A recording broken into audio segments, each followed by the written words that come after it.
Hello guys, good morning! Welcome back to my YouTube channel again. So this is Esther Pahadora. So kumusta tayong lahat? Merry Christmas everyone! Ayan, kumusta yung ating mga Pasko? So in this video guys, ito yung umuwi kami sa amin. So nagwalis-walis po ako sa labas, and that is our yung pinaka youngest brother namin. Ayan, yung sa Bisaya pa managway siya o gabayo. Ayan. So ito yung namin, ito yung dito kami sa bahay namin. So nag-message ako sa kanila na we're going to go home. Lahat kaming magkakapatid kailangan naming umuwi, but hindi lahat nakauwi ng dahil sa work.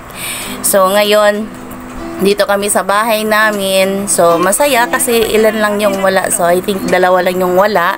So we're all 10 na magkakapatid. So ayan, dito ako sa likod. So ito yung likod ng bahay namin. So nakakapagod magwalis ang lapad ng tawag nito ng bakuran.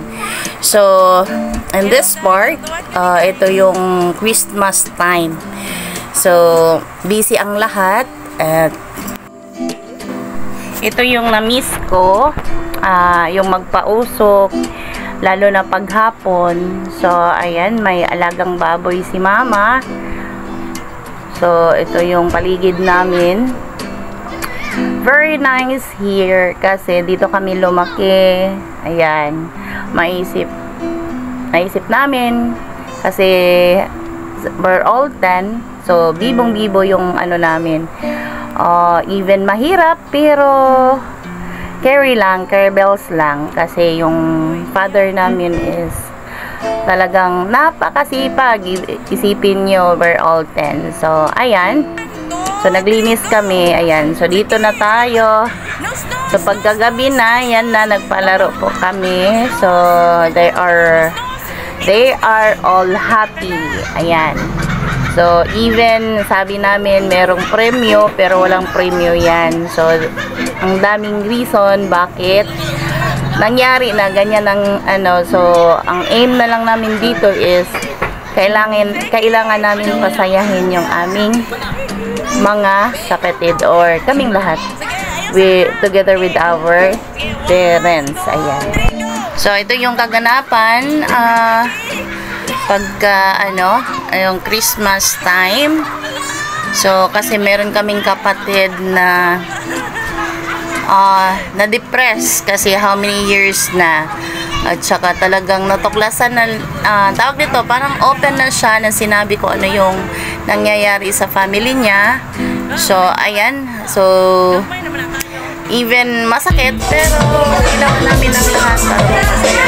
So pasensya na kung hindi na to very word. So kasi yun ang gusto niya,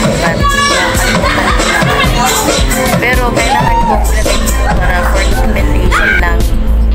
So dito na side, grabe ang saya. Hindi talaga mabayaran ng pera yung saya ng pamilya pag nagtipon-tipon ng lahat. So hopefully sana pag talagang siguro may reason ang lahat, kung si Lord ang bahala kung ano yung plan sa family niya. So thank you so much everyone. Merry Christmas and God bless us all. Thank you, and thank you for watching guys.